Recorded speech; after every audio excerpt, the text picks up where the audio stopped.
entrepreneur startup culture in different parts of US, in different cities, and then try to take what they are good at, let's say in Pittsburgh, Washington, D.C., and sort of help them build their ecosystem to be more inspiring entrepreneurs, and then possibly connect them to here via our bridges. And I'd love you tell us a little bit about why did you guys choose to build the bridge with Silicon Valley, and then he will talk, and then we'll just kind of experience what happened in Brussels 2 weeks ago. Perhaps, so in fact, I'm in the UK, I'm working for the Belgian government, and I came 2 years ago to the US. I was in industry, and so because the government wants to find out how we can promote innovation and entrepreneurship, and from two sides. One of them is, of course, the investment part, and the other one is the trade part. So we want to help startups that are based in Belgium to get the acceleration over here. So I think Plug and Play, I visited different incubators. Thank you for having this incubator, because this was the one that we thought could help best our companies. So we went to Brussels with a team of Plug and Play, and we screened 25 companies which are in mobile media.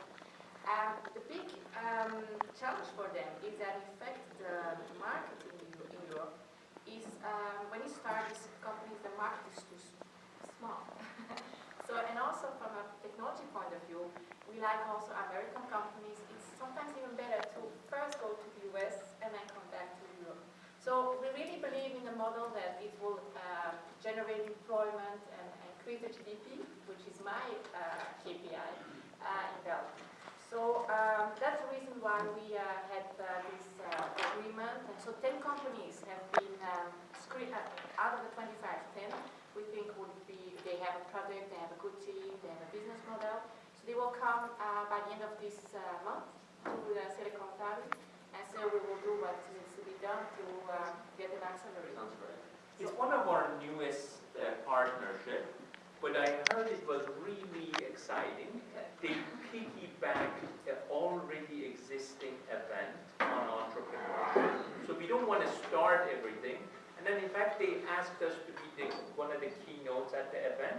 And Art Norris went instead of me to talk, and had a great experience. The former Prime Minister was there. It was an unbelievable event. Yeah. Usually Prime Minister or the King Abdullah host us. So we are a big shock.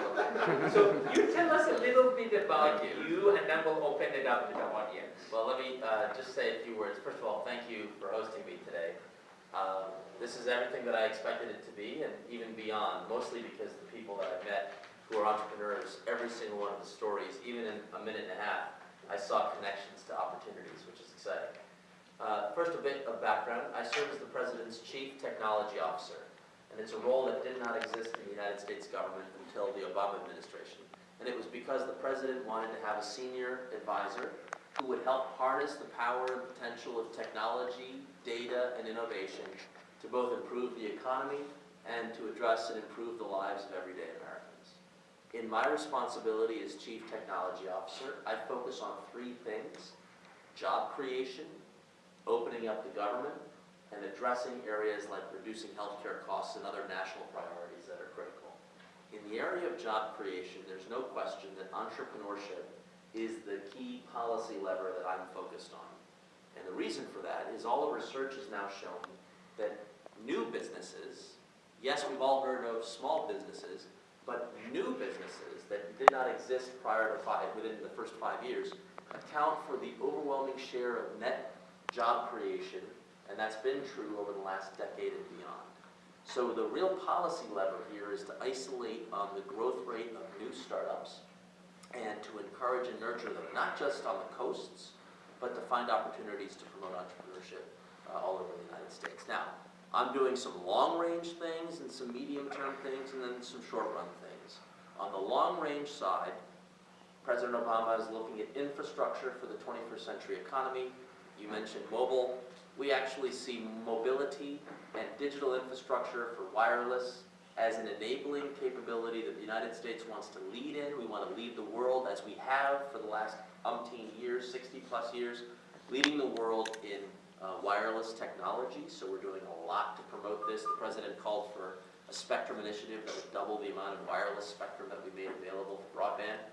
But it's also about these medium-term opportunities to open up new areas of the economy that haven't seen the kind of opportunities. Health, energy, education are sectors of the United States economy that have not had the same kind of productivity gains because they have not had the kind of IT revolution that's transformed the rest of the economy. So medium term, we're hoping our policies in healthcare, IT, smart grid, learning technologies will create new markets for the future.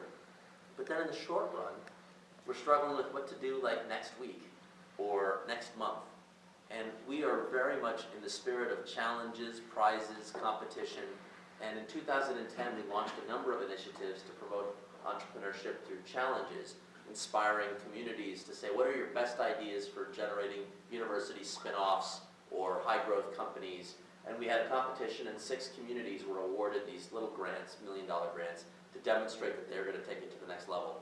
So I said to Saeed, that's fine to get started, but 2011, we're going to have to scale this thing up in a much more significant way. So I want to understand how many plug-and-play centers can we have in the United States. I want to understand how many other ecosystems can connect back to Silicon Valley, and if so, in what form or fashion. I want to understand what it would take to get the general exciting juices flowing again, so that that spirit of entrepreneurship, when you feel it, walk into the halls, everybody's got an idea that's going to be the next big thing. I want to have that same conversation in Detroit, Cleveland, Florida, Maine, you know. So that's the spirit. Oklahoma, what'd you say? Chicago. Chicago. Yeah, Chicago. He's going to kill me if we don't do it Chicago. We're in Chicago. Believe me, the president cares a little bit about that. So the spirit of this is to take advantage of all the creative policy levers that we have. Yes, the government has some money. Yes, the government has the ability to pass laws. But really, this whole construct and the work that I do largely is about government as convener. Because the original concept of government, lowercase g, was that people came together to work towards the betterment of the full and social welfare. So if we came together as neighbors and friends, didn't think as much about the mess of Washington and the craziness and the silly stuff that no one likes to read about, but just bringing people together and convening, I think we're going to make a lot of things happen.